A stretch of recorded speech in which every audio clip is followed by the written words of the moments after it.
Welcome to Oilers Nation Everyday with your hosts, Tyler and Liam. Celebrate St. Patrick's Day. What the hell have the Irish ever done for me, right, Liam? Hell yeah. Yeah, we're a St. George's podcast. Let's get into it with the lead. I'm joking. I will not stand for this St. Patrick's Day slander. Think about how many good March 17th you've had in your life 0. because of St. Patty's Day. Quite literally, not one. You've never gone out on St. Patty's Day. Nope. Never. Even when it's like the party equinox where it Nope. falls on a Friday or a Saturday. Nope. I believe Tyler. Liam, I don't believe you.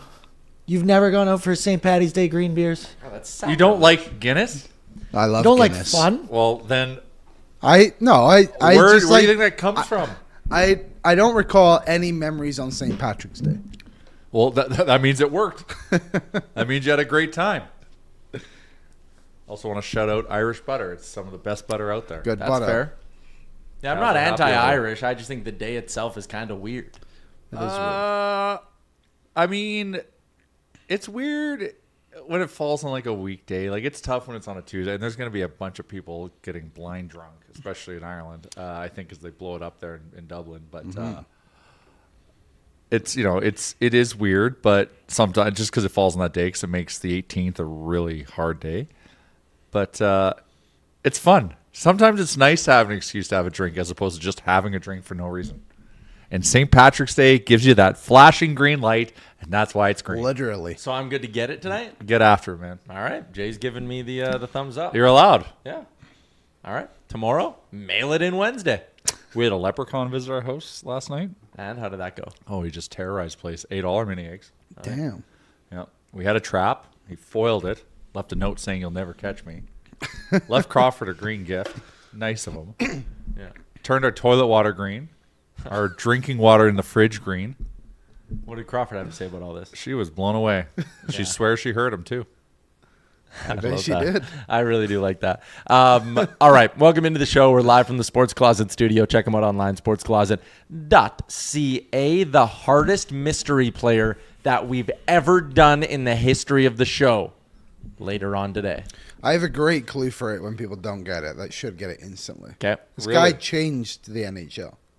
Okay, we'll talk about that later. Played factor. Yeah, sure. We can do it right now. No. We have a show script. We have a order of operations. I have to let everyone. I also want to thank that someone shouted in the chat, and of course, splitting the G. How can you even see that? Splitting the G is a way of life. And I bet you there's probably the ultimate splitting the G competition happening today. Which you Irish can do don't- it at Dog Patch, too. You can split the G. You can split the G at Dog on Patch. Dog Yep. Patch, yeah. The Irish don't like that Why? because it's not the correct way to drink a Guinness. What's the correct way to drink a Guinness? I don't know. I think any way of drinking any drink is the correct way to do it as long as you don't get it on your I'm shirt. telling you, if someone calls you into a chugging contest, you get the Guinness. Yeah, it's easy. You get the Guinness. It's not carbonated. It just goes down smooth. You can Just not a big gulp dark down. beer guy. How to drink a Well, why? Guinness. Unpack that. Like I don't like amber ales. Like That's the just- flavor? Yeah, like the flavor. It's not my thing. I don't like stouts. I've never liked stouts. It's just not really my jam. It'll come. Yeah. I like every other kind of beer. I like IPAs. I like all that. Yep, it'll come. all Guinness right. is, and we'll go to Ireland, and then you'll love Guinness forever. The show, a presentation of Bet365. Hockey fans, check out Bet365's 3-goal early payout. When your team goes up by 3, you get paid. It's that simple. Download the app today. Must be 19 plus. Please play responsibly. We'll get a little bit more into the betting talk later with our game day betting challenge. It is, of course, a game day. That is why Jay's here. Game days here on ONE are brought to you by Capital GMC Buick Edmonton. Check out their extensive inventory of top quality vehicles like the 2026 GMC Terrain Denali or the 2026 Sierra Denali Ultimate. Capital GMC Buick is dedicated to providing you the best possible customer experience, and they are rated the #1 GM dealership in the country by Dealer Rater, and they've held that spot for 3 straight years. The only GM dealer in Edmonton endorsed by J.D. Power as a dealer of excellence. And me. And Liam. Liam gives them, it has the Liam Horrobin stamp of approval, which is huge. It's massive. Massive. Speaking of massive, breaking news from about 3 hours ago. No Leon Draisaitl tonight for the Edmonton Oilers. Damn. It's too bad. Too bad indeed. Connor bad. Ingram's going to get the start. That's He's good. our starter. He is our starter. We'll unpack that a little bit more, and that is a question we want to throw to our new friend Landon Ferraro, new weekly guest on the program. He's going to own the Tuesday slot for us. Excited to go out and chat with Landon later on. Do you know Sounds when, like his dad. Exactly like his dad. when we were in Vancouver, we saw Landon Ferraro at the airport. I don't remember that. Yeah. Aaron, did you remember seeing him? No. Oh, it's No, when we I were do coming not. through the baggage claim. He went left, we went right. He zigged, we zagged. You should tell him about that. He actually went down the escalator. Oh, That's why I wasn't there, but I wouldn't have seen him. Yeah. Be on the stairs. We Yeah, I wouldn't all think went down so. the stairs. Hashtag Stair Boys, Vegas Nation vacation coming up. Lots of stairs. let's talk about that later too. All right, game day today. No Leon Draisaitl. What's that? Stair gang sign. You got to be real What is- careful though. Are you throwing a What crip, is that? crip right now? It's a stair. I mean an S for the wrong way. For Because on the stairs? TV, it's the right way. No, it's the right way in person too. It's Is just it? not the To right way me. for you. I don't think so. Has anyone seen Dude, Where's My Car? Long course. That's time like ago. Zoltan. Zoltan. Zoltan. What does mine say? Tyler, take it back in the rails. Take it back in the rails. Can we please talk about Leon Draisaitl not playing tonight? He's not playing. Chris Knob. Lower body injury. Yep. From replaying and watching that hit again, like, what do you see? Well, actually, Hip? I thought Jim Matheson had summed it up pretty well in his tweet from earlier today. I love Jim so much. This is the funniest tweet. So no Draisaitl tonight versus Sharks. A lower body issue, knee, hip, guess away. If this was the NBA, it would be load management. If a playoff game, we all know Leon would try to play. So Couple of things. If it could was be the knee, could be NBA, hip. if it was the NBA, wouldn't be load management. He's injured. Yeah. Load management implies no injury. If this was the playoffs, he'd try to play. I think he tried to play in this game too, Jim. He's trying his best. Yeah. But Knoblauch did say we're gonna get a timeline later tonight on his injury. So I'm assuming he's like going for more tests or something today. Here's the quote: Draisaitl won't play tonight, and we will know more on his timeline tonight or tomorrow. That is kind of a little bit too ominous, because I think if it was a true day-to-day, he thought he could go tonight, but he skated on it. And I mean, this means second opinions. yeah, that's a little concerning. But I've always found when I go to the doctor, the later they call you, the better the news. You know what I mean? Like if I you have don't something- think that applies If here. you have something bad, they're calling you as quick as they can. And they want to get it out of the way. But if like you would need to know. But if it's like nothing to be alarmed about, you might get a call in the morning. So you think there's a doctor somewhere in Edmonton just sitting there being like, I'll call Leon at like 6. Yeah. It depends Just on to the make him feel results. comfortable. I'm going to Yeah. really wait him out. Yeah, make him sweat a little bit before I Maybe. tell him to me, the way he hit the boards, I mean, you never know how things are going to jolt when you're on skates, but like hip, I think it's hip. My guess is hip. I think so. Don't too. tell Darren Drager I'm guessing, but my guess is hip. Yeah, what did that doctor say? Oh, that's actually That's a actually really one. good point. Can I we think see the hit, Aaron? Do you have the hit? the Oh, hip. is this the doctor that Drager was going Yeah, it was really back pissed and him forth with? I think I liked the tweet. Now I don't remember. So the doctor also had a Leon Draisaitl take? Yeah. But I think if this is on the boards, it's on the glass. Maybe it's not as bad. I think probably when he goes over the boards a little bit is when. Here's the he gets doctor's him. take. Wonder if there's a possible right hip pointer for Draisaitl when he hit the boards. Hockey pants don't have much padding on the side. Pain is main issue, likely day-to-day. Some shoulder-to-shoulder contact, so maybe a separated shoulder, but No. don't think so. No. Draisaitl came back on the ice, and you could tell he was testing out his lower body, so maybe a hip pointer for Leon. I've never had one of those. I think I'm constantly living with one. A hip pointer? Google it. Lugal it. So anyways, no Leon tonight. I would be surprised if this is long-term, because, again, you would think that if it's something that is really bad, you would almost think first opinion would have been like, ooh, this ain't good. And Knoblauch would have came out and been like, he's going to be out a couple weeks, and just like gotten it out of the way. Maybe the second opinion is more of like a, hey, let's just double check that we're not going to like really injure something here by putting you back in the lineup. So I'm choosing to be optimistic on this front. And the other optimistic spin I'm putting onto all of this is it's a chance for someone else to step up. We spend a lot of time. We waste a lot of oxygen doing the whole Connor and Leon get all the minutes. No one else gets opportunities. Chicken and egg debate. Do the depth players not produce? Depth scoring tonight. Right? Like, do they not produce because they're not getting the ice time? Or do they not get the ice time because they're not producing? Well, someone's getting ice time tonight. So I'm excited to see that. The Oilers' expected lineup tonight. Connor McDavid with Matt Savoie and Zach Hyman. Man, Savoie is still forcing the issue. And I like it. Second line, Jason Dickinson, Ryan Nugent-Hopkins, and Jack Roslovic, the shutdown line. Why would you want Dickinson off the center position? You don't want him as a center? Oh, sorry. I thought Nugent center in that line. My bad. No. Dickinson is a center. That line, I like the way they play. I know. When I heard Nugent on the second line, I felt like he was slipping into center. That's why I got confused. Kind of excited for this third line. Szymanski, Pods, and Kapanen. That line's going to have some jam. That line's going to be able to skate. That line is going to play physical, pace, and physicality. That's good. That's a heavy line. Like Szymanski gets in the mix. Yep. Yeah. Okay. And then the fourth line is Rico, Max Jones, and Trent Frederick. Well, it's Max and Freddie. With the Boston connection. Chuck that meat around. On St. Patrick's Day. That's how I'll back St. Patrick's Day. Oh, I could hear that like. As they go down the ice. Yeah. Because of Max Jones and Trent Frederick? Because they both played for the Bruins. Oh. Yeah. Come on. Remember when Sportsnet did that graphic of like notable players in the NHL with Irish connections? No. So it was like this guy, like grandparents are from Ireland. This guy, traditional Irish last name. Then they put Lucic on and were like played 10 years with the Bruins. Like, that was it.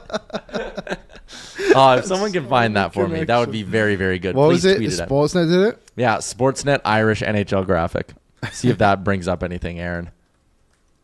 It was a very funny graphic. I think I do like these lines. I'm curious just because our friend from Chicago said if you expand Dickinson's minutes, he has a clear ceiling and he cannot crash through it. What is that, like 13 and a half or something? He said it's like 15 minutes. 15?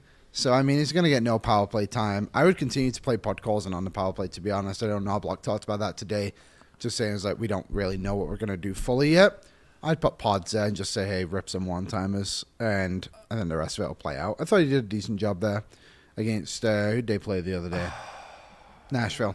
They're okay there. So, I'm okay with these lines. I do wonder if at some point Nuge takes over his own line and like maybe Pods elevates. And I don't see a problem with this, though. That fourth line. Just if the minutes get to a point with Dickinson or like you're trying to push a bit more in the third. I would hope that for a short absence, they can crank it up a little bit. Yeah. That's fair too.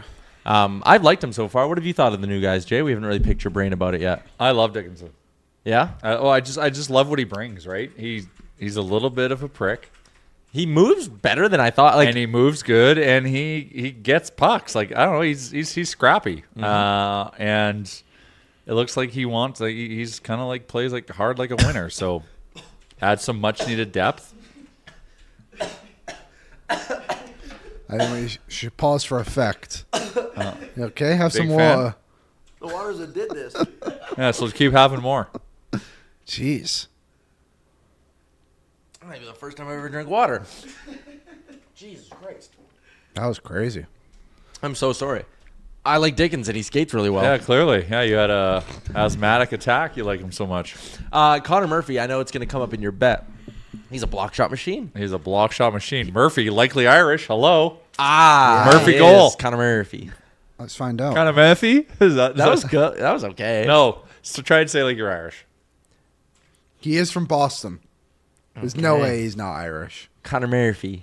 All That's right. not Connor bad. Murphy. This is how you say it. Connor Murphy. That's a good one. Thank you. Connor Murphy. Maybe Connor Murphy anytime, but he's been blocking shots. And like Dickinson, I felt like when we were, talking about this player after the deal, it was a little bit of like, okay, he's not going to move all that well. He's a defensive specialist. He doesn't give you offense, but like he's gotten a couple of really nice scoring chances. I think he skates way better than how we were sold. And Murphy's a little bit the same in the sense of like, he doesn't move the puck well. He doesn't defend well off the rush. He's an in front of the net, stay at home defenseman. And so far from what I've seen, it's like, no, he can defend off the rush pretty well. No, he can zip the puck up ice. Like, I think maybe that's even why the Oilers more comfortable in pulling the pin on that whole Wallman-Murphy experiment a little bit early. One, Wallman stunk. Two, I think they maybe sat there and were like, maybe he doesn't need that pure puck mover as bad as we thought he did, and that's why they're okay putting him with Nurse, who, to Nurse's credit, I think has actually played a couple of good games here. Mm-hmm. He's done better, thank goodness. I think with someone like Murphy too, if he's labeled as someone who doesn't have this puck moving ability, maybe that's also a little bit easier on the forwards because they know they just have to basically get open for him. You know what I mean? Like, they can't expect anything extravagant from him. It's just like, get open, he'll try and get you the puck. And maybe that's what's happening a bit more, like simplifying the game. I think it's been good, though. I like simplifying the game is fine. Yeah.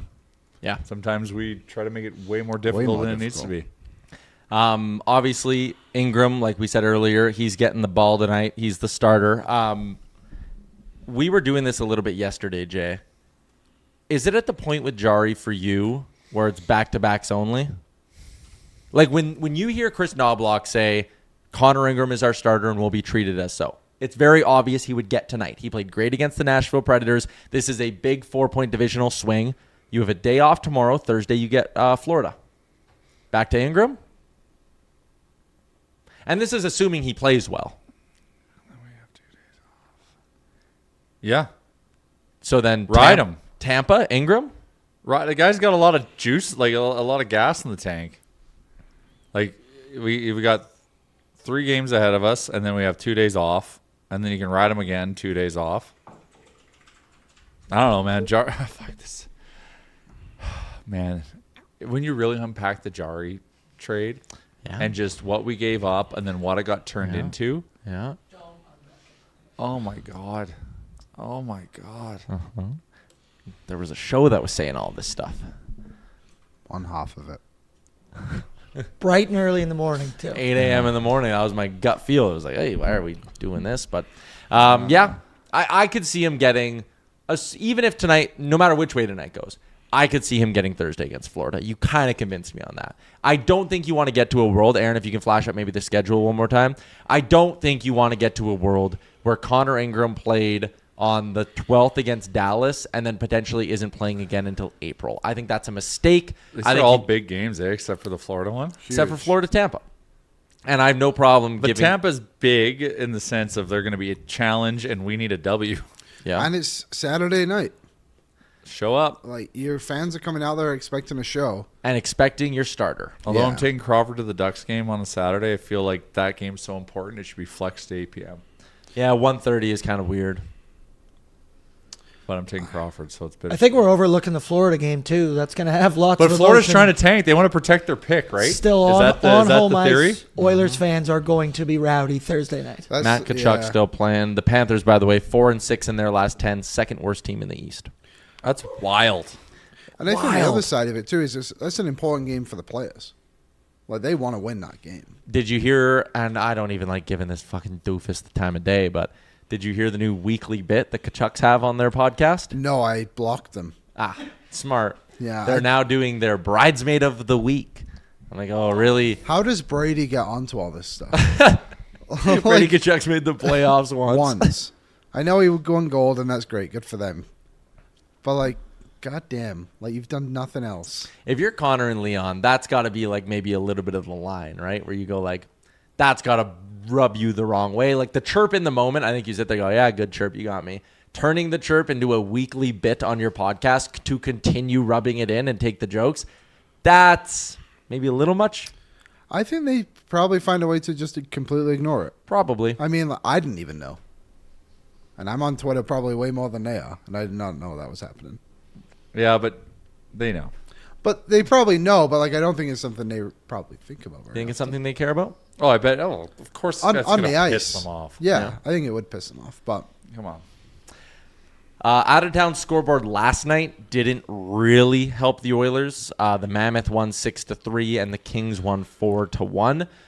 So it's that time of year. The Oilers are in that kind of a position. Again, I know you got to take care of your own business here, but we are still living in a world where if Seattle wins both of their games in hand, they will pass the Edmonton Oilers. If San Jose wins all 3 of their games in hand, they will pass the Edmonton Oilers. If LA wins their game in hand, they're only 2 points back of the Edmonton Oilers. Like, just win. Even Just win. Well, right, just win. I do think keeping an eye on the out-of-town scoreboard This is where important. the Leon injury is just. And I agree.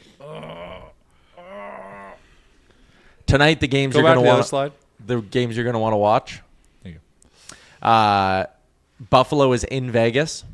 Big Tampa one. is in Seattle. Buffalo in Vegas, Tampa in Seattle. Okay. So, couple of spots there. We're Buffalo red hot. Vegas, meh. This has a chance to be a really important game for the Oilers. Like a really fuck. Sorry, it is an important game. This has a chance to Must end win. up being a very big night. It's a for the turning Oilers. point because both teams could lose quite easily, and we need to make up that ground. Yeah. Right now on moneypuck.com, the Oilers' playoff chances are 80.2%. If they win tonight in regulation, they would go up to 86. If they lose tonight in regulation, they will crater all the way down to 68. Whoa. Because it would be the San Jose Sharks who are beating you. And again, is San Jose in all likelihood going to go 3-0 in their games in hand? Probably not. Don't rule anything out. But you lose tonight, all of a sudden that gap is only 3 points, and they still have 3 games in hand on you, and you think, oh shit. It's a must win. It's a must win tonight. Every game's a Point must blank- win I know, until but- we're clinched because Yeah. we're going to be clinching much later than we need to be. I'll push back on that. Like last week when they lost to Dallas, I wasn't like, God damn it, they let one slip. I was like, you know No, what? St. Louis, they let it slip. Yeah. St. Louis, That's they let all. slip. Like that was frustrating. They would have been 3 and 4 in a road trip. That would have been great. But like, let's say they win tonight at home. That's great. Let's say they beat Florida. I'm not going into that Tampa Bay game being like must win. I'm sitting there going, you know what? You racked up 3 this week. This Tampa one's gravy. Reset expectations. They're not going 15 or 14-0 to end the season, right? Never say never. That's also fair. Someone said, would you rather play Utah or Vegas? I'm not even worrying Vegas. about those questions. I would rather play Vegas. I'd rather play Utah. 100% Vegas. Why? They got a goalie. Yeah, I don't think Vegas has the speed defensively and 2 the goaltending. I get worried about them bogging things down a little bit in their style of play. But they tried to bog things down last year and then just couldn't score. That's fair. We also got back-to-back shutouts from Stuart Skinner. How confident are you that you're getting that caliber of goaltending against Vegas? Again. Hey, Ingram played we a have to great drink game the the cool. other day. And Connor Ingram, we believe, man. He's our starting goalie. You're turning over a new leaf here, aren't you? It's the march to playoffs, man. We kind of like this is our team. At post-deadline, We have to do anything we can as fans to try to manifest the outcome that we want. And so we got to bring good juju into that building from our couches to push this through. We have a role to play. I just looked up something because, Aaron, can you pull up the standings again? In the Central, like Colorado has got themselves into a race here because they've just not been playing as well as they did to start the season. So out of curiosity, I looked. Since the start of... So in 2026, they have the 16th best points percentage in the NHL and a record in 27 games of 14, 11, and 2. The Oilers' record in that span, also on 27 games, is 13, 11, and 3. So the only difference is that the Oilers have lost in overtime one extra time. Yeah, but it's what we did before that, right? No, totally. It's I nice to completely see we're agree. trending. I'm seeing our defensive metrics or whatever are improving. Like I'm these not- are good things, but we need to we have to start cashing in on this. I'm not even saying the Oilers are trending because they're 19th. I'm saying Colorado is falling off a cliff almost. Like they look like they were going to break Boston's record to start the season. Yeah. And now they might lose their own division, which is just crazy to think about. So going into the playoffs, like I think everyone sees them as the Cup favorites, and obviously after the trade deadline, like they look to have improved, but like the results just aren't showing it for them. They lost 7-2 last night. And MacKinnon had that quote, right, where he was like, everyone needs to discuss the system, or whatever he said. So Nate MacKinnon, this was a big topic today on DFO Live, actually. Nate MacKinnon after the loss last night, where he was not good. I call him Connor McDavid's anchor, but yes, go ahead. Like he actually had like an objectively poor game. He was in frame for a couple of those goals. So was Makar. It was very ugly. MacKinnon after the game, quote, "We've just been making so many mistakes. We have a lot of new guys and a lot of old guys out. 7D. I don't like 7D. Different D pairs every shift isn't great. The flow is off." They have a 7-something whatever league leading points percentage.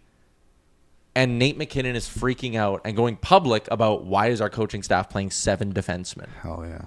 I think there is a little bit with this Colorado team. And Jeff made a good point on DFO Live today where he kind of said, When Landeskog's there, it's a different vibe in the room. Landeskog's hurt right now. Yeah, he is. He is the man. Gabe's their captain. Nate is Yes. not. And I think you see a clip like that, and it becomes very clear that, like, oh yeah, I don't like Nate's not. You can't be freaking out like this after a loss. Granted, ugly one, but a loss to the Penguins. That still you're in the driver's seat for the President's Trophy. Never mind the conference or your division. They haven't faced real adversity this year. And maybe this is Nate trying to drum a little bit up and get his guys to feel like their backs against the wall a little bit or whatever.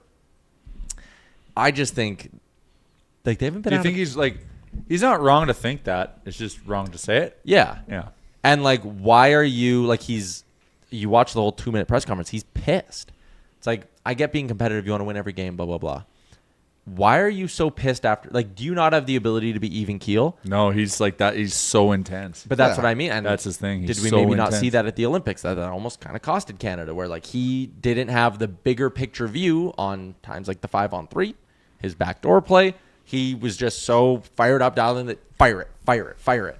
I wonder if in the playoffs they don't hit a little bit of adversity, real adversity, not whatever losing 7-2 in the middle of March to Pittsburgh. That's not real adversity.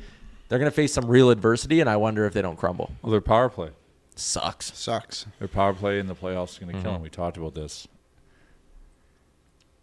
Ryan says, I love the quote from Nate, IMO. It shows how he's built. And again, I think it's great to have guys that are wired that way. I think sometimes your leaders and your best players have to have a little bit of perspective. Granted, I've criticized the Oilers at times because it doesn't feel like they take the regular season as serious as they should. So I get that. I don't think like he's like if he feels like he is the best player on the team. If he feels the 7D is actually messing with the juju, he's not wrong. It's like take that into the coach's room and maybe don't take that on public. I don't know because it's not like the team is like an absolute tire fire that you need to call out coaching. So it's like an interesting signal. Back to tonight's hockey game against right. the San Jose Sharks. Must win. Yeah, must win. San Jose, and this is where the Oilers are going to get a little of a break schedule-wise, I think. San Jose is coming up on the end of a very long road trip. Yeah. This is day 7 of their road trip. If you count their travel day, which they would have needed, obviously, to get to Buffalo, this is day 8 of their road trip. They were in Buffalo last Tuesday, Boston on Thursday, Montreal Saturday, Ottawa Sunday, and today, cross-country flight to Edmonton to play this one. Like They played Ottawa, obviously, Sunday. Sunday. Yesterday, What they was the traveled. outcome of that game? They lost 7-4. Shit. And MacKinnon Celebrini snapped his stick over the post at the end of the game. Oh, yeah, Shit. Shit. 7-4 with an empty netter. They couldn't keep pucks out of their net. I know. So if there's one positive to maybe pull from this, it's the fact that San Jose has had a lot of travel. The other thing to keep in mind here, they are without Yaroslav Askarov at the moment. Oh, okay. That sucks for us. I'm changing my. Why? Askarov is ass. What? I thought he's been good against Do you not us. remember Brunch for Ben? He was unbelievable. Yeah. He drops everything. I know, but he's And still the Oilers good, just Liam. do not cap. No, he's not that good. Overrated. Okay, but we've lost to him. Once. How many times? Once. I'll pull it He up. was really good a couple in that game at the start of last season. God, your juju development around goaltending is we're back to criminal. this. But thankfully, we're not He's playing not that Askarov. good. He's I'm a bit I'm just glad overrated. he's not starting. I'm glad 3 he's not games starting. against the Oilers. He is 1-0-2. Yeah, he has the one really good game, Well, Yeah. I'm a recency bias guy. and these 2 games haven't been that great. There he is against There the you Oilers. go. I feel like he's better than that. He's not. Well, then you should be I worried think that his backups then. I playing. think I did say that. So I'm just pulling up his game to game because you're right. There was that one crazy game. That was He had really one. good. The Oilers won 2-1 in overtime. They scored with like a minute and a half left. I think Ekholm scored. So he stopped 20 of 24 in the win on Brunch for Ben. But that's one, Liam, where the .833 save percentage isn't accurate. No, he was very good. He did okay. Okay, this is my thing. If I'm watching the game, he drops everything. He's a And the chaotic Oilers goalie. He is chaotic. Do not capitalize on it. He's And that's my thing. If the Oilers actually realize what everyone else can see, which they started to do, if you remember against San Jose the first time they played, I think they were losing 3-0 and they won in overtime. If I'm not mistaken. I think they finished 4-3, whatever it was. The first goal was because Askarov dropped it and Draisaitl picked it up on the doorstep and tapped it in. They scored 2 other goals like that in that game. They finally figured it out. I think he's just a bit overrated. Alex Nedeljkovic in his career against the Oilers, granted, other teams, he hasn't played them as a Shark, .899. He's 2-2. He's having an okay season. He's having a good year.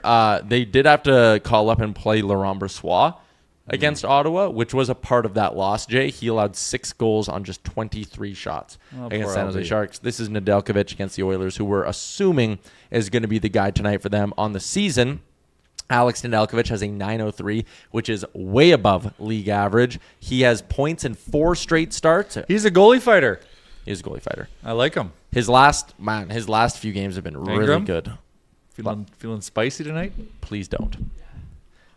That's what the people need. We can't afford anything to go. No. Nedeljkovic last 4 games, 2 goals, 2 goals, 3 goals, 1 goal. Pretty good.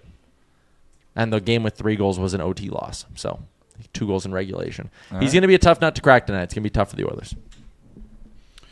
They got to get things flowing because their offense has like kind of struggled a little bit recently. I feel like they're getting a lot of chances, but they're not getting the extra goal they need. St. Louis was similar. Last game, I think, what was his name? Antonin? Justus Antonin? He did pretty well, actually. Yep. And, I mean, they only scored 2 against Dallas. When was the last time they scored 4? Was that Colorado? Would have been. They won 4-2, I think. Right? Yeah, Colorado, Vegas, back-to-back games. Yeah, Vegas, I think it was an empty net. Either way, Since they then, need to 2-2. They need to get that 3rd goal earlier, I guess is kind of my point. I think that's fair. Because against Vegas, they got that 3rd goal, and even when Eichel scored, it's like, okay, you got a bit of a cushion here. Still had 1 more. Yeah, so they got to get the 3rd goal sooner. If that Connor McDavid goal against St. Louis is to put him up 3-0 in the 3rd, that Makes game's a over. difference, yeah. I get what you're saying there. And that's totally fair. Like, you even go back to that Vegas game. And the Colorado game is actually another awesome example of this, even though they are the 2 games where they got the 4th goal. Against Vegas early on, Kapanen post. They had 2 posts, I think, early on in that game. They had Hill scrambling. I think there was a breakaway they missed on. And you sit there and you go like, okay, on one hand, I like that they go get chances. And it shows they're playing well out of the gates. But then there also is always that little part of my brain that's like, ooh, are you going to be kicking yourself for missing on those? Against Colorado, it's why I was frustrated with the power play. You could even say against Nashville, they had some power play looks and didn't convert. It's like, okay, you're the Edmonton Oilers. When you have a team on the ropes like that and you get a power play and they're giving you chances, you got to kill them. Got to kill them. Step on the throat, Gets as they say. a little bit tougher to do, obviously, with Leon out of the lineup. Oh, my God, the Oilers just released a statement. He's out for the season. Oh, my God. Are you serious? Yeah. Don't fuck with me. Leon Draisaitl is going to miss the remainder of the regular season. Oh. But Nicole said he's fine. Oh, that sucks. Yeah, I told you guys, if the news comes sooner, it's bad. And no one listened to me.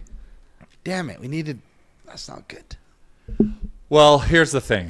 They probably don't want to push it. They did this last season too. They don't. They probably don't want to push it. Well, they I got wonder what depth. it is. The fact that There's no way it's a high ankle, like, given how that all went down. Like how No, that hit. I can't I know. imagine. I mean, you never know. Like, again, you don't know how his foot kind of catches when it comes down, right? Everything's wonky. Okay, well, this changes things. Okay. Whoa. Well, you know what? Makes This is what this team needs. Okay, spin zone this, Jay. Let's This go. team needs a little adversity. This is the glue. Like let's get to the playoffs for Leon because you know he's gonna drag us deep. Mm-hmm. We have to do it for him. No, by the way, not out for the playoffs. No, for the record. regular done for the regular regular season. Regular season. Yeah. No. This is a little adversity is okay. So the good thing is A little adversity is okay. the Oilers did go and get a centerman, obviously in Jason Dickinson in the deadline. Yeah. So now you can still run, even if you take out Szymanski and you put Nuge as a center, Connor's playing 30 minutes a night. if he wasn't already. You still have a bit of depth down the middle. Your wings will get a little bit less, of course. Like, obviously, you can't replace Leon Draisaitl, but I think the Oilers do have the pieces that can still help them win. This might force us games. just to play a little bit different style of game. Maybe. Which might be a good thing. Yeah, I really do think it could be. I do think, like, even when we went through the lines earlier and we were talking about it, there's still a fairly deep team without him. Like, it's, again, you cannot replace Leon Draisaitl. He's irreplaceable. But they still look decent enough that they should be able to win some games here. 11 days ago, you would have had a lot of LTIR space. Not that you can do that, but Wow. Man. You're Edmonton Oilers, folks. I've got a positive spin zone. Okay. Last year, at the end of the season, it was in March, late. Remember, McDavid Everyone went left. down Yeah. for a stretch. Leon also went down for a stretch. And that's when you saw your Connor Browns find his game a little bit. Some other guys, elevated roles. And I think that was an impact and part of the reason why in the Western Conference playoffs you had depth scoring rolling, because for 2-3 weeks at the end of the regular season, those guys were elevated. They found their mojo. Stella got their groove back a little bit, and that's all I got instantly for positive. So there we go. Kate says, stop positive spinning a bad We situation. don't have a choice. I mean, listen, you can't just sit here, throw up your hands and say, the season's over. We're fucked. We're done. And to Kate's point, we did have a cushion last year versus now, and we're in must-win territory, so it is more stressful. But we have, once again, we don't have a choice. We have to ride with this, and we have to be positive. This has to be a chance where, guys are going to get a chance to take a step up, and they have to take that opportunity. Would you, obviously, there's a spot in the top 6 open right now. And listen, I'm not just going to sit here and do the next hour of the show and be like, this sucks that Leon's out and just keep harping on that. But I see the chat's already buzzing with this. You have a top 6 spot open right now. Do you make the call up for Ike Howard? No, Why not? because I want to see how this goes first. Yeah. And also, too, Yeah, we can't risk. There is potentially offensive upside, but now we got to gel together, and we got to win hockey games and compete I get and grind. is there a top six spot open? absolutely. We just spent we talked earlier in the show that you can't play Jason Dickinson 15 Okay, plus then minutes. put Nuge in the middle, move Pods up, and then all of a sudden your top 6 is still decent. I know we're oiled to the max, guys. I don't want Max Jones playing every day down the stretch. I think he is not Okay, good call enough up to Gerventi or someone like. I think it's better to be a bottom 6 guy than Ike Howard. Yeah, a contributing bottom 6 Yeah. person. When does Laser come back? Lazar, yeah, Curtis Lazar. When was the deadline? A couple weeks, March 10 days 6th. ago? Okay, so we're still a couple of weeks away from Lazar. That's a good one. I forgot about Lazar. Can I just outline you some line combos then? Please do. Again, you have a very clear first line right now. You're right, Jade. Not 30 minutes. He's playing a ton. Get ready, Connor. Oh yeah. And get ready to shoot pucks because we need you to do a Yeah, lot. Szymanski, you are only taking half your shifts. You could go with a second line, though. What wouldn't you like about a Nuge, Roslovic, Howard line that just eats ozone starts? 2 of the wingers don't know how to play defense, Eats ozone starts.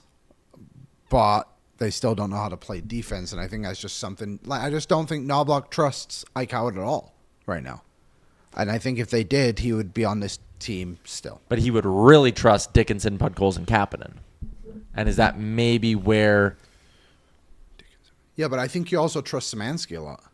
I want him on the 4th line with Adam Henrique and Trent Frederick? I feel like that line's got a bit more identity. I totally agree. You guys, people in the chat are agreeing with you, with both of us, that it's too risky.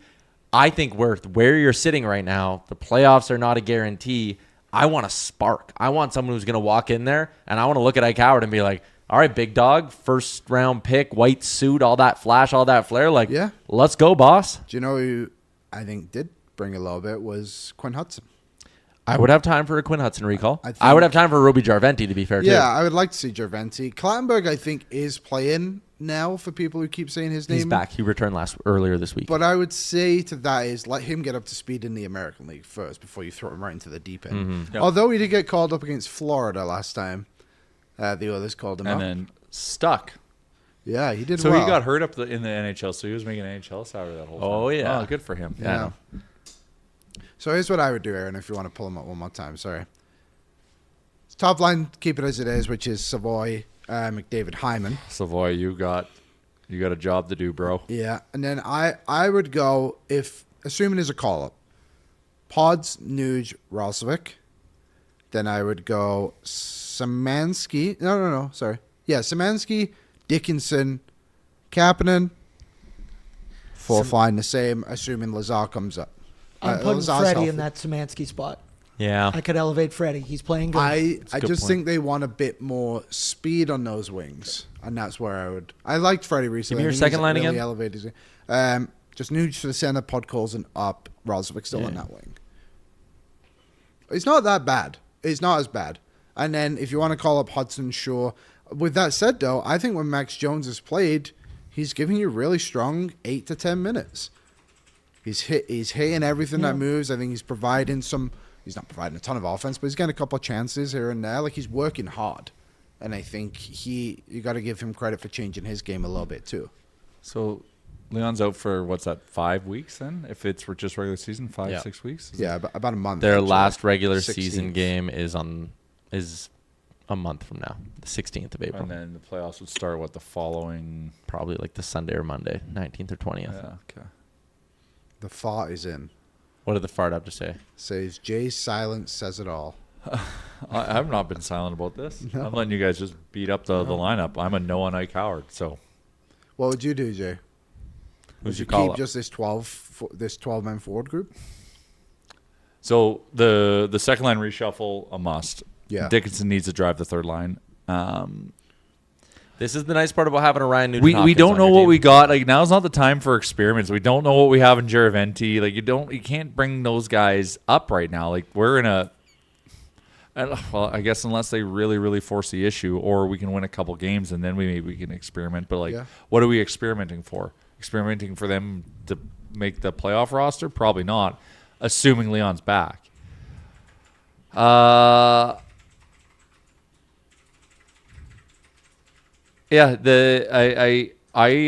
and like, this is just, the sex and violence lover of me of hockey. Clattenburg back as soon as you can get him. I'm not saying that changes. I'm just saying that he brings the fight. Yeah, he does. To the team, and it just, we need that pack mentality, and like, he's out there looking for it. I don't care if he's fighting or not, but he's just bringing that craziness, and it unlocks the craziness in everyone. I do agree. I think when Clattenburg was here, he did really well. It was like, all of a sudden, it's like, we're a different team all of a sudden, and it's just this fourth line guy that's playing 5 minutes. And I also think too, something that was different to what it is now is like Frederick seems to be playing his game again. Yeah. If you have those two guys, like, maybe they get rolling a little bit. Like, I do think you're right, maybe on Draventi, in the sense of like, what are you experimenting for? Like, what's his path? I guess, would you keep him here for the playoffs? Who knows? He'll be a black ace. Yeah. Like, almost guaranteed, but I don't think this is going to be a situation either for people wondering why they call up like 3 different guys. Like, I don't think they're going to just strip Bakersfield of any hope they have of making playoffs either. I think they'll try and wait as long as they can. That's why I just would not be surprised if it's just this 12-man forward group right now, with Lazar being the 13th guy till he's healthy. Yeah. It's like, this is on that first line to drive, and Nuge to be able to drive his own line, and the Pods, the Kapanens, the Roslovits, and Freddie's to start contributing more on the score sheet. Yeah. Like, that's our way through this. Now, hopefully they get a little bit more opportunity to do that. I guess they're probably not going to be given a choice. And then Connor's going to be, you just have to figure out which sets of wingers you want him to center. And I think Pods and Pods will move up, so probably not Pods, but whoever that third line is that we figure out will have to be that. But it's also a big time for Bush. Yeah. It's like a real critical time for Bush. Why? Well, like, we need, like, it's all hands on deck. All hands on deck. Like, he's performing, so Yeah. maybe he's got to rip the pill a little bit more. Maybe it's going back to basics, right? Like, let's become dogs in front of the net. Bush, you're ripping the pucks more on net, making it a little bit more simple. He seems to always find a way to find a seam through. So we just need to leverage that ability, and also cash in on the power plays.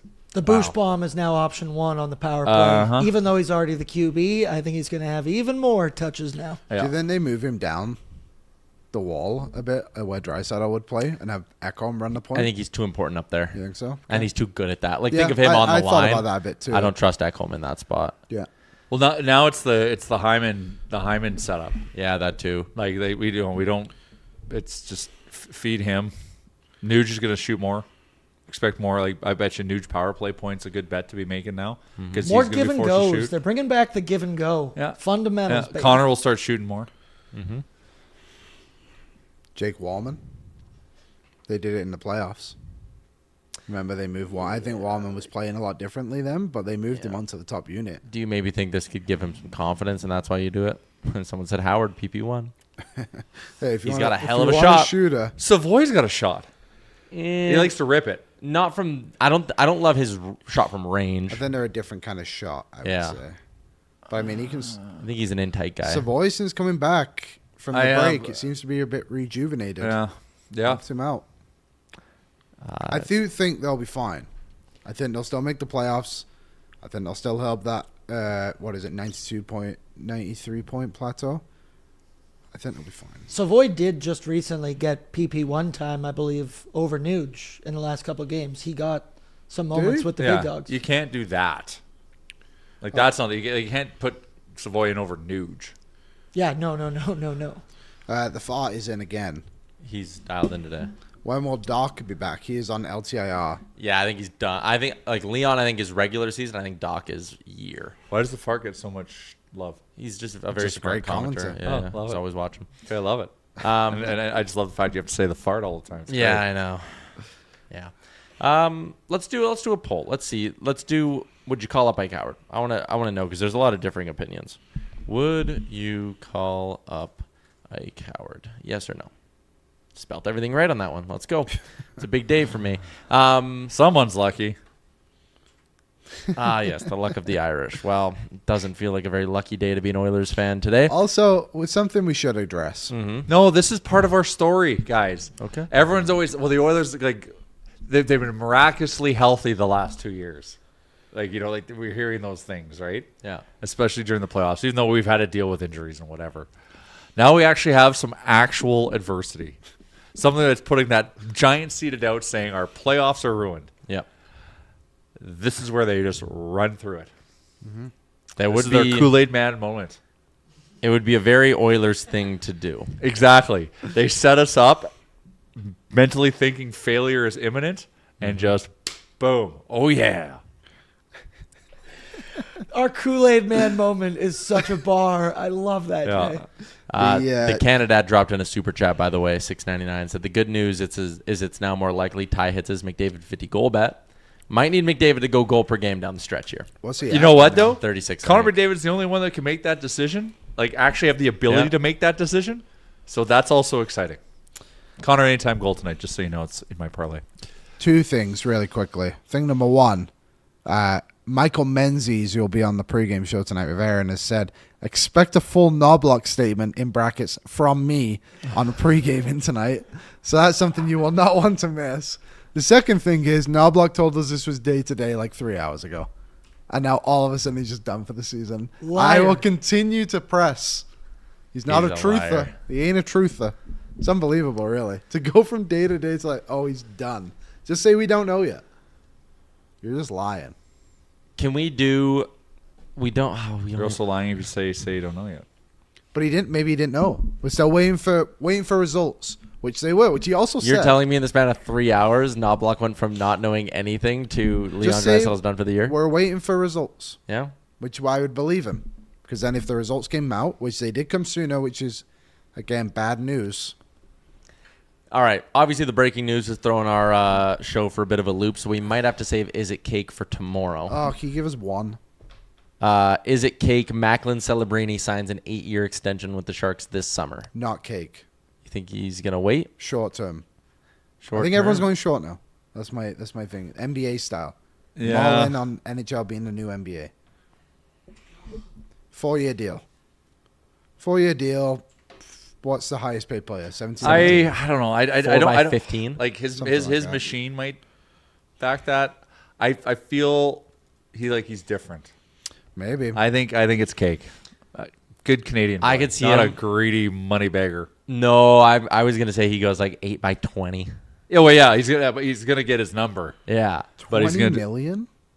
Dude, if Alan Walsh is tweeting that the cap's going to be 125 in a few years, Yeah. 20 million on a 120 cap is 1/6 of it. 1/6 of 95 is. 16.67%. Tell me he's not a 16 million player. That was What impressive. do Nathan MacKinnon? What the fuck? Never mind. He has the same agent as Nathan MacKinnon, Sidney Crosby, Jack Hughes.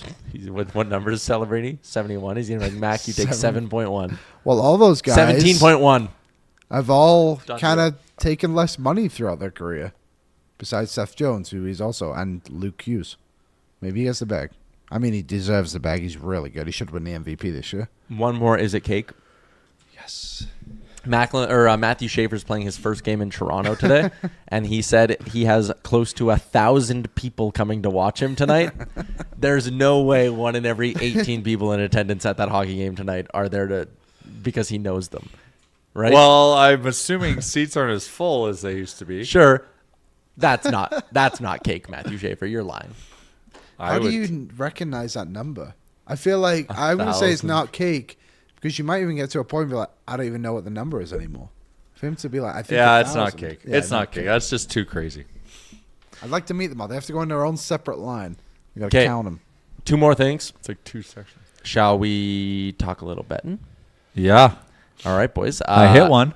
Shout out to our friends at Bet365. Hockey fans, there are a few things more stressful than a close game. One late back check can make all the difference between a chance at playoff glory or an early spring tea time. That's why Bet365, an official partner of the NHL, is offering 3-goal early payout. If the team you're riding with goes up 3 goals at any point in the game, they'll pay out your bet early. Hockey fans, you have enough to stress about with 3-goal early payout. Your bets don't have to be one of them. Bet365, download the app today. Must be 19 or older. Please play responsibly. All right, boys. I think we are all coming off a loss last game. You had Ekholm. I know. He actually almost cashed at one point, too. I know. But these are the new standings. I hit like a plus 400. Yeah, Okay. you were just so far behind. And then you had, since then, I think 2 or 3 games you where lost you missed. 2 more. So you lost all those It's units. been that many? Okay. Yeah. So I'm still in first here, just hanging on right now. And we only have, again, only the weekday games. 1, 2, 3, 4, 5, 6, 7, 8, 9, 10 more games to go, gentlemen. 10 to I am 9. making a swing tonight. All Boy, right. do I feel good about this one. Picks for this evening. I put this in before the Leon news, and I am pretty happy that I did it. Connor McDavid, 5 shots on goal. Connor McDavid, 2 points. Oilers money line plus 5.25. I think Connor McDavid is going to come out like a bat out of hell. I think We he's gonna need be him fired to. up. We don't have a choice. He hit this mark against Colorado last week. It's the only time in his last 10 games he's hit it, but I don't mind 5+ shots for Connor and the juicy price tag to go with it. Liam. I went with Jesus. Oh, jeez. Can't Wow. even read it. It's so juicy. McDavid 2 points. Oilers money line. Hyman goal. Anytime goal, yeah. Pods 2 shots. Hyman 2 shots plus 700. It's a lot. Look at you. I want to get into plus. I have the best record and I'm not winning.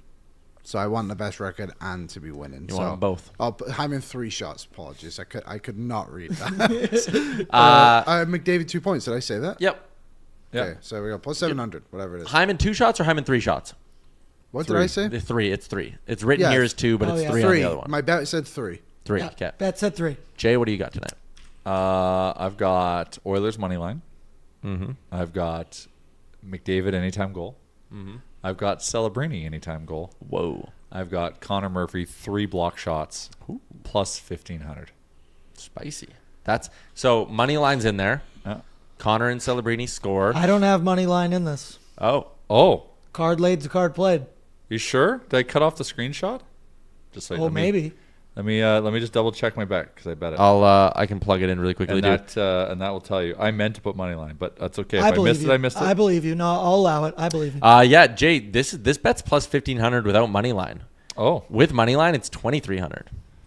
I mean, that was my intention, but I'll take my lumps at plus 1,500. Still Yeah, good I mean, bet. if you hit it, you're going to be in first place. So Yeah. that's a pretty good. Money one. line would have Murphy has been so good. Murphy has been a block shot Master. machine. His last 5 games, 3, 5, 1, 4, 3. So he's hit this in 4 or 5, and it's plus 220 all by itself. I know. It's pretty good. It has made Boardsy's bankroll incredibly profitable ever since he became an Oiler. It's my new block shot king. Finally, a good trade from Bowman. And Dickinson. All right, one more thing to do with Jay before we get to our guest for today. It's mystery player time, boys. It's a home game day edition of the show, so here we go. I have dubbed this the hardest mystery player that we have done all season. I agreed. Remember, here are the rules if you're new. $25 to our friends at the Sports Closet up for grabs. You get your clues, you guess in the YouTube chat. If you're one of the first 3 people to guess the player, and it is always a player that is played for tonight, Edmonton and San Jose. So it's someone who played for both Edmonton and San Jose. If you're one of the 3 people, first 3 people to get it, your name goes into the wheel, we spin the wheel, and you could win the gift card. Clue number 1. I was an OKC Baron, and I made my NHL debut for the Oilers. There is your first clue. Someone said Cassian, never played for the Sharks. Someone said Scrivens, don't think he ever played for the Sharks. Someone Yeah, he said did. Scrivens did? I'm sure he did. Someone said Klim, not Derek Brassard. He doesn't fit the criteria. Not Skinner, not Wallman. Here is clue number 2, because I don't think any of you are going to get it. KC guys. Didn't. Not Jason Demers. I only played 4 games with the Oilers before going to San Jose, where I also had a short stint. Could be anyone. Could be anyone. Liam, are you watching the chat? Yeah, You played no 7 one's games got with the it. Sharks, No by one's the got way. it yet. Not Demers, not Vinny, not Taylor Hall, no. Laurent Brossois, no. Not Mike Greer, no. Not Matt Benning, no. Third clue. Oh. Although Matt Benning would fit this criteria. I'm a defenseman, and I was born in Edmonton. Could be Matt Bennon. It's not. It's also not Landon Ferraro. It's not. Landon Ferraro was never an Oiler. Okay, I got a couple. Oh, we got him. We got all 3. Didn't even need the 4th clue, Oh, you yeah, guys. Someone popped in early. Yeah. 4th clue. He changed the league. I played in the AJHL, was undrafted, and also played for Princeton in the NCAA. Liam, how did Taylor Fadoon change the NHL? Because he snapped his leg in half on an icing call that they didn't blow. Yeah. And then they started changing it into hybrid icing. Because he did it in preseason. He was going to make the team that year. Mm-hmm. And then, he broke what's this Femur. one? The femur, yeah. And, it was brutal. But remember those games, it wasn't on TV, so no one really knew what happened. It was awful. Too bad. McHigh and Dry, Yeah, he was the first one. Wuint, W-U-I-N-T, and Knockout Panda were our winners. Stat padding NHL, you just missed it. Chris Hall just missed it. A bunch of you guys started to get it. I kind of, I don't even know how I could make them harder than that. And you guys still got them before the 4th clue. That was a long one, though. People Yeah. took a while. That's fair. I mean, there's over 1,000 of you watching right now on YouTube. But anyways, McHigh and Dry, Wuint, and Knockout Panda are in there. And get ready. It's time to spin that wheel.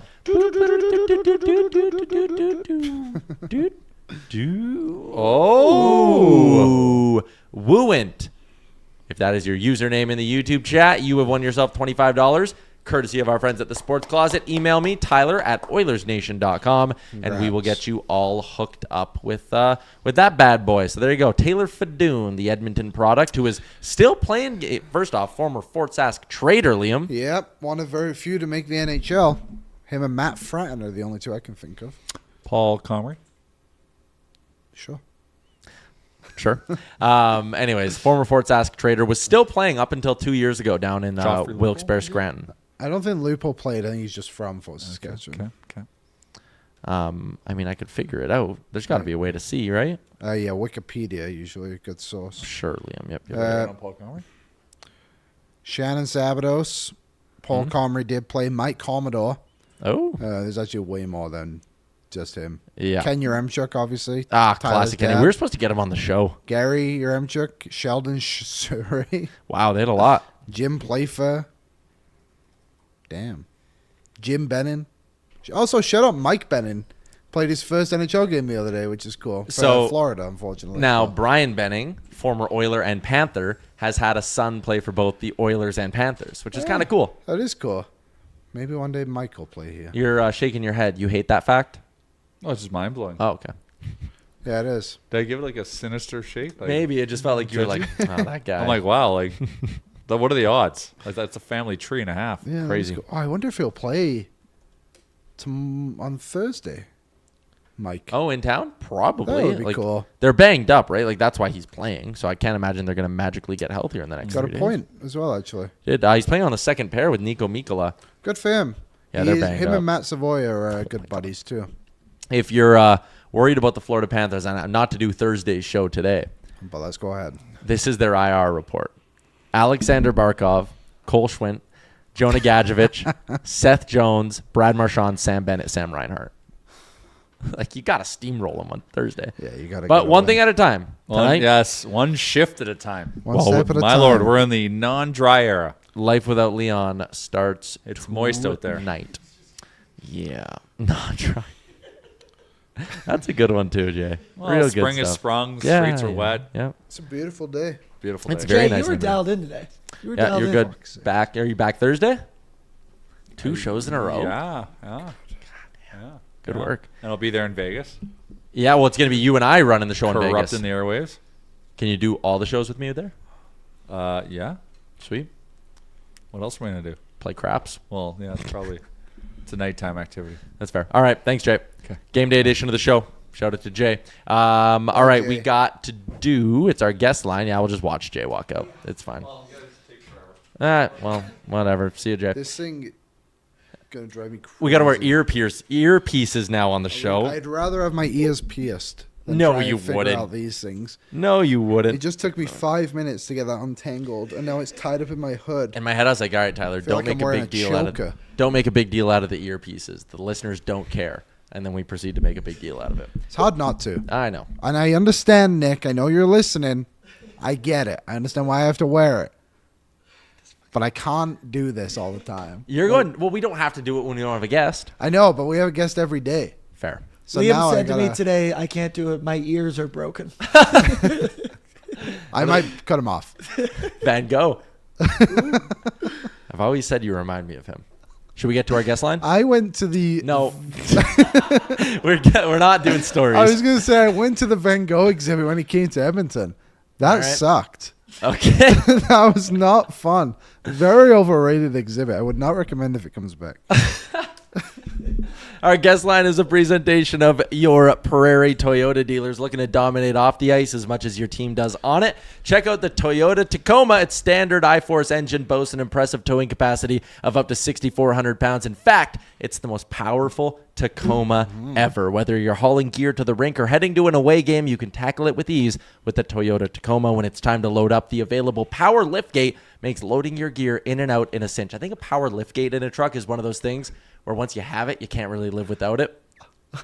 I Don't. endorse this. All right. I'm all about the trucks. Experience, power, capability, and convenience with the Toyota Tacoma. Visit shoptoyota.ca, your local Prairie Toyota dealer, during Red Tag Days from March through May, as we welcome in our friend Landon Ferraro, new weekly guest on the show. You ever seen a Van Gogh in person? No, I have not. I'm not going to pretend that I frequent museums. You see him come through and it's one of those, I should get by there. I know I'm not going to go. Like, we have our things. That's not mine. I went to the Louvre a couple of years ago, and that was a bit boring, to be honest. It Like, got broken into, though. did it? Remember? Like 2 months ago? Yeah, Did it see, not? that makes it a lot cooler. Yeah. Yeah. Hopefully they make a movie about it. George Clooney, I would imagine, to be in All that right. one. Good stuff. Yeah, When not me and my wife were over there, we went as well, but we went at night after it was closed. Took the picture with those, like the glass coming up. Perfect. Didn't even have to go in. Who are we kidding, right? I'm there. I'm going to drink the wine. I'm going to eat some food. Go look at some other stuff. Yeah.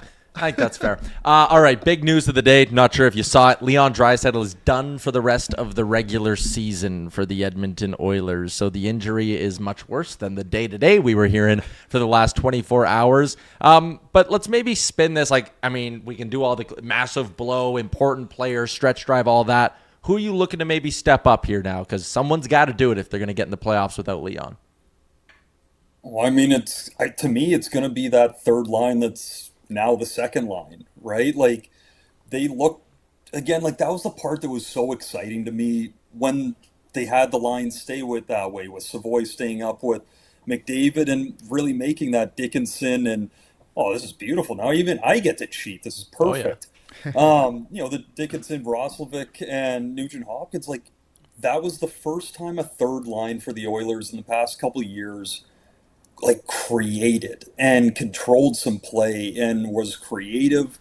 Like, it was fun to watch, and you could see how this was going to make the team that much deeper.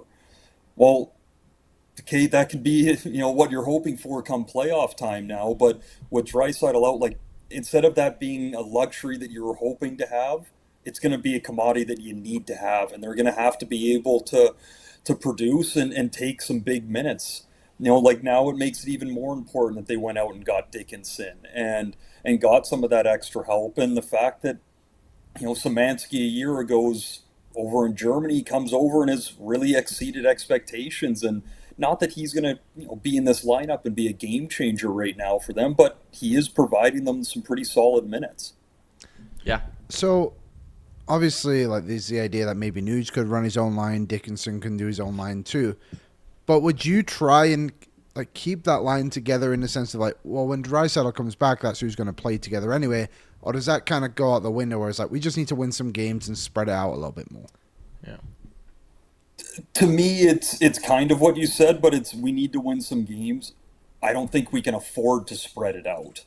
As much as that's all I've wanted to hear from the Oilers and their lineup is that they really did try and spread it out. Knoblauch for a couple of years now has loved just throwing Draisaitl and McDavid back together, and then it's almost like the rest of the lineup is, all right, you guys just kind of figure it out, but we're going to win or lose with these two up here. And that was, again, the part that was exciting to see and see where it was going to go, that they really prioritized some depth. And Savoie having a breakout rookie year, being able to jump up so that they can have that depth for the first time. Well, that's taken away. They need to load up as much as they can out of those two lines and really hope that they can find ways to outscore right now, as well as using this as a time to really buckle down and focus defensively. This is almost a pre-camp to playoffs, right? Okay, this is a big blow to us. How are we going to handle it? Are we going to be able to step up? At playoff time, we've always had our depth be able to step up. Well, can we do it now? I want to get to two comments in the YouTube chat here. At Wartfer said, greetings from Cologne. Thrilled to see our former top scorer on Oilers Nation. So I love that we got someone watching along from Germany. That's and awesome. Then a really good one from the Canada Dad who said they got Dickinson to face hard matchups, so that's not really going to be a problem. And that's something Chris Knoblauch did say today. He said, we're going to be way more of a matchup-heavy team. So I read that as tonight, Dickinson, Nuge, get ready to see a whole bunch of MacKinnon Celebrini. And one other thing too, Landon, I know I'm throwing a bunch of things at you, but man, thank God Matt Savoie's looking as good as he is next to Connor McDavid, because the fact now you have that working and can move Nuge to that shutdown role, that's a really big benefit with no Leon. It's massive, right? And something that, a couple months ago, if we threw this scenario out, with the standings and Leon out, you'd be like, oh, this is going to be really tight, right? At that point, Savoie was starting to have these flashes of controlling the puck and making some plays. But man, the poor guy just could not put the puck in the net. He had so many chances. But going into the break, he started to grow and he started to have a couple go in for him. And then out of break, obviously, he got off to that great start. And all of a sudden, he can take those minutes. A big question mark to me is still when it does get to playoffs, at his size in his rookie year, is he going to be able to handle all of that? I'm not saying he's not going to be able to in the future, but that's a lot to ask of a rookie. Playing with the best player in the world that's going to get the hardest matchups and all the looks, right? That's going to be a really interesting question, but that doesn't change the fact that he's earned his spot up on that line. And, I'm a massive Nugent-Hopkins fan. I've known him since we were little kids playing at Burnaby Winter Club. But watching Savoie work with McDavid and the different dynamic that brings to that line, it's different. Nuge is on his edges and he's an unbelievable passer and he can see those lanes, but Savoie's got that water bug in him. He can dart around and gives those little give and goes, and he's got the IQ to keep up with McDavid in a sense, right? So I felt like that really kind of jumped that line up, but that again frees Nuge to go down where I've wanted to see him, because as much as he's not going to be this dynamic guy, but he can eat matchups. You give him a guy to play with, they can outscore third and fourth lines. 100% they can. And the fact that player we're talking about is Nugent-Hopkins, the guy that's been here the longest, been through the most losing, like all of it. All he wants to do is win. Like, he doesn't care if he's on the fourth line or the first. As corny as that sounds, I guarantee he does not care as long as it ends up with a ring at the end of the year. He'll start sharpen skates. Like, it's true, right? So, like, take advantage of that and have that excitement of, like, giving him that big role. Take the third line when Draisaitl's back and run with it. Like, be the difference that we couldn't get over the line the last 2 years. You go ahead. I don't want to do. I know you want to ask about the Department of Player Safety too. I wasn't going to do that yet. Oh, where were you going to go? Goalies. Let's do one more forward one. Okay, sure. If you were gonna, we had this debate. Goalie's definitely my specialty. So let's make sure it's a good hard one. We put a poll in our YouTube chat. We said, would you call up Ike Howard with this Draisaitl news? And Liam and I are kind of on different sides of this debate. 66% of the YouTube, though, said yes. So think about that, Liam. But Ike Howard maybe could be a guy who sparks the top six. Liam kind of said, like, hey, you got Max Jones, maybe a Quinn Hudson, like focus more on a bottom six role player. Would you look at a guy like Ike Howard, or is that maybe a bad spot to put a young player in to be like, hey, slide into Leon to one of those Draisaitl spots in the top six? Yeah, like, to me, unless you're really comfortable with giving him some sheltered minutes in that, and again, it's not saying that you don't believe he can't play, but with where they're at right now, to me, it's more important that the bigger, heavier guys stay in the bottom six and keep, like, to me, Frederick is, like, kind of starting to find his game a bit more. Like, don't take a Max Jones, or whether it's Podkolzin, whoever he's going to be running around with. Don't put Ike Howard there that's now going to be making plays, and you want him to be making plays. But now you got Frederick thinking maybe he's going to start making, like, you're going to muddy the water a little bit too much to me in that sense. Like, let guys focus on the roles that they're going to have, and you need them to play, especially when you've had guys that haven't had the best starts but seem to be starting to find their stride a little bit. I think that's just a wrench that doesn't need to be thrown right now. That, to me, is one more, if they can string some wins together and build a bit of a cushion and you feel better, then you get them up for a couple games as a reward for a good year of hard work type of thing. Yeah, and that's kind of what I'm thinking of it as well, is like, you have Max Jones on your fourth line. Like, what harm is he going to possibly do in 8 to 10 minutes? Where, like, and he can actually do stuff in that time. I feel like with a guy like Ike Howard, he needs to play a lot of minutes to be effective. And of course, not anything extreme, but like probably 13 to 16 minutes, I would think, if you want to get the best out of him. And I don't know if the Oilers can give him that.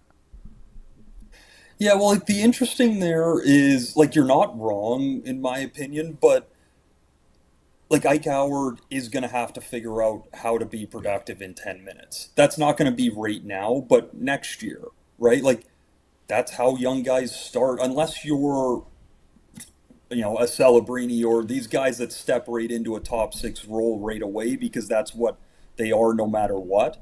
Like, Howard's going to have to figure out how to be productive in lesser minutes, and not every time you're starting in the O-zone. You might have to take a lot of neutral zone starts and work your way in.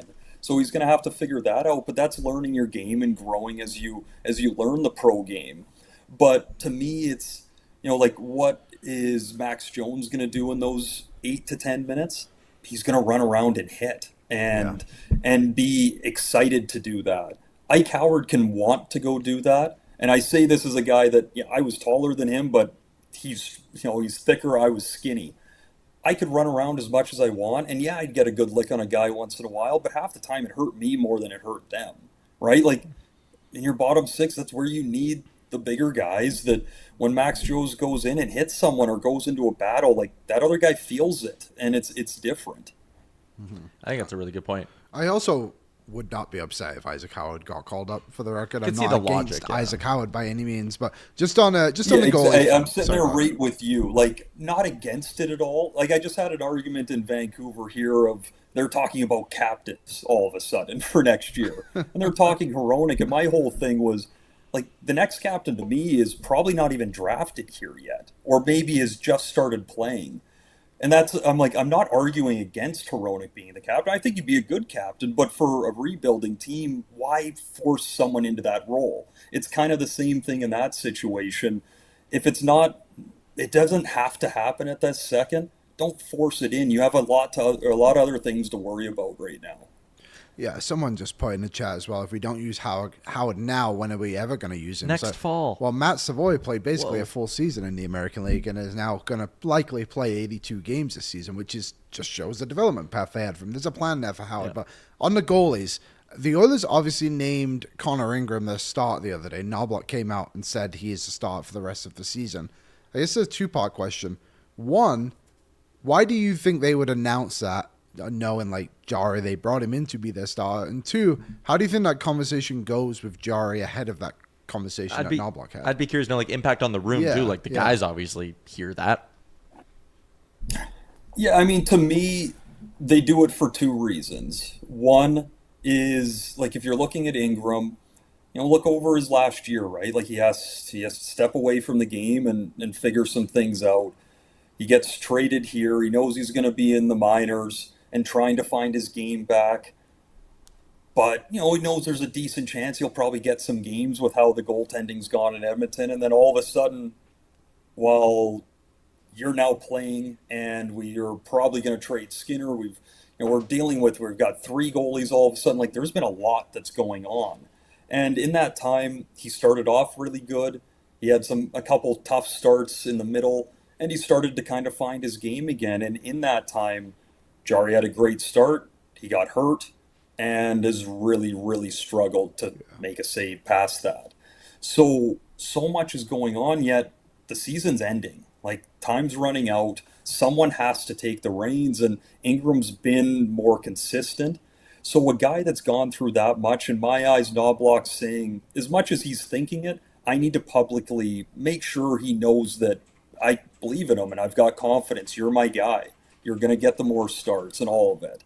But on the flip side of it, he's also sending a message to Jarry, right? Like they can have as many nice conversations and you're really supportive, but like it always boils down to the same thing. Like you just have to do your job. And for a goalie, like it doesn't matter how it looks or what you do, you got to stop the puck.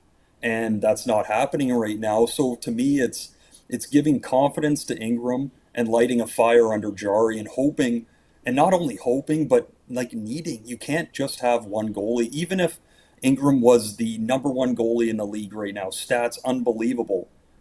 Not many guys make it through playoffs anymore. Like you need to have another goalie that can step in and help.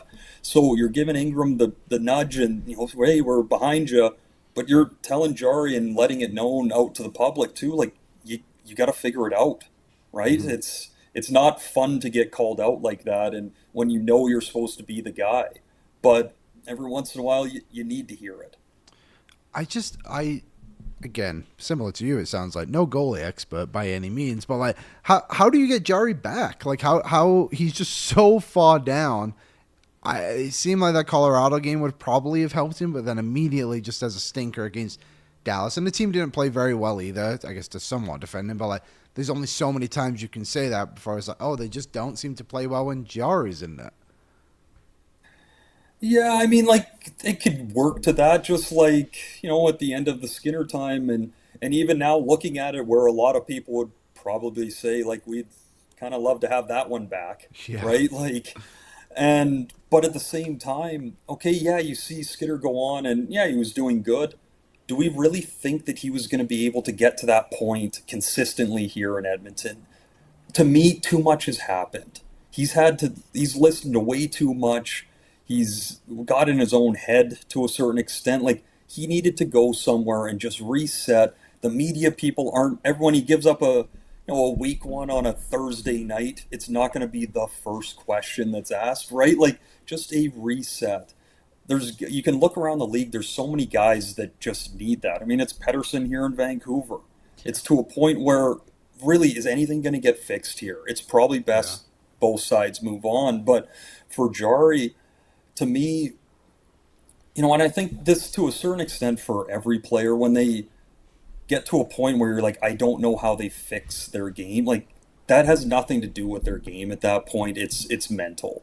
And I'm not going to sit here and pretend I was the best at managing my emotions and all of that as a forward, but I could go slash someone and take it out or go choose to get punched in the face. For a goalie, like, they got to stand there and make the save.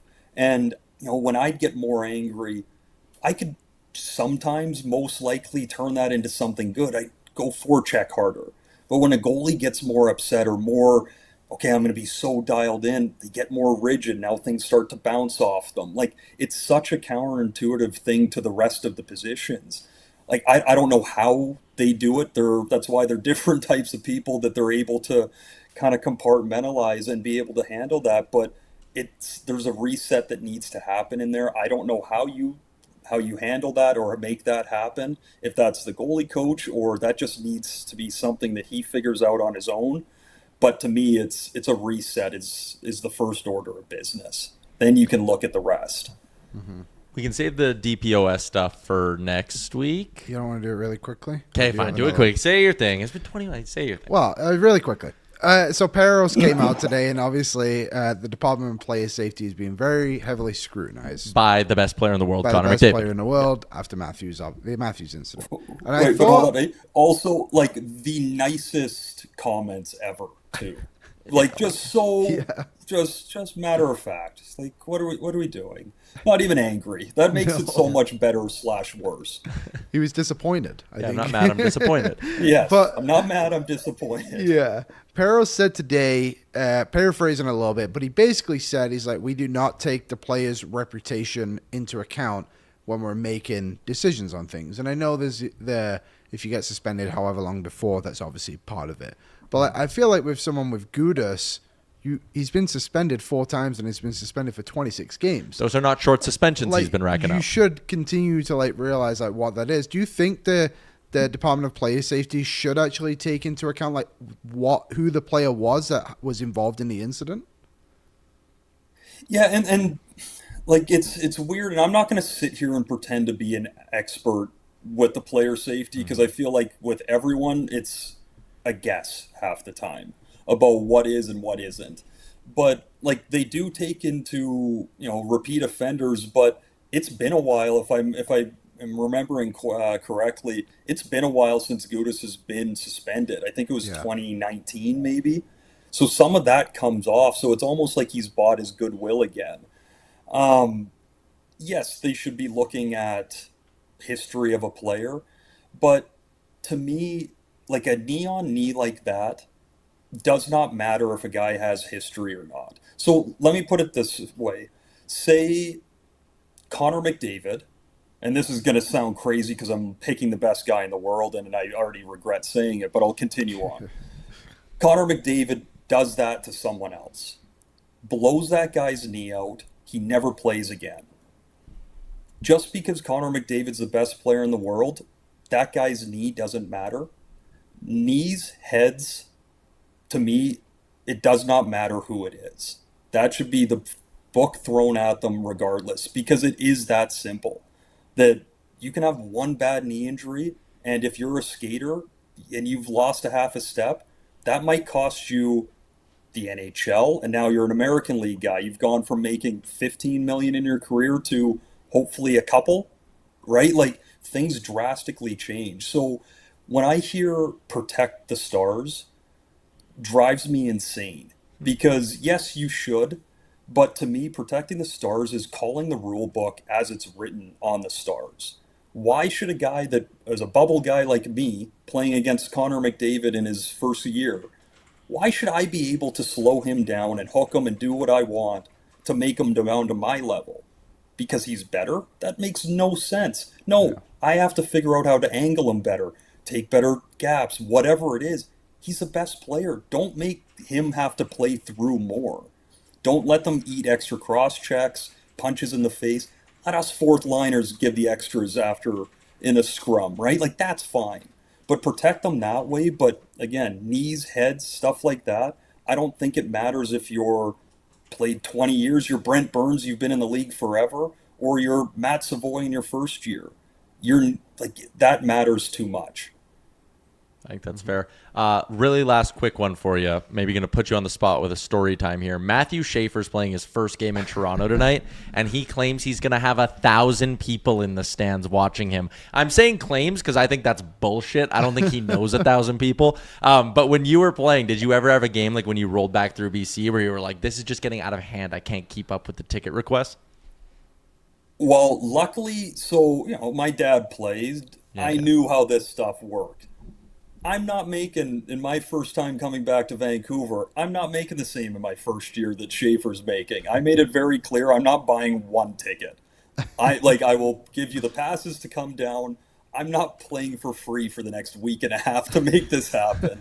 So I didn't have that, but funny enough, so I'm going to play my first game in Vancouver for Detroit. We play in Calgary. It was either the night before or 2 nights before. I played terrible. Terrible. And Jeff Blashill says to me, kind of the next day, he's like, I just want you to know you're going to play because it's your hometown. But if it wasn't, you're so far out of the lineup. So I'm like, great, this is going to be a lot of fun. So I probably had 30 people or so, 30, 40, all spread out. I played, if I'm right, I want to say 2 minutes and 3 seconds. Oh, no. The only time my family and friends saw me was the TV timeouts and I'm doing my little lap because my legs are falling asleep. So flash forward, sorry to keep going, but flash forward a little bit. I get moved to Boston and, it's only about a month after I was there with playing with Detroit.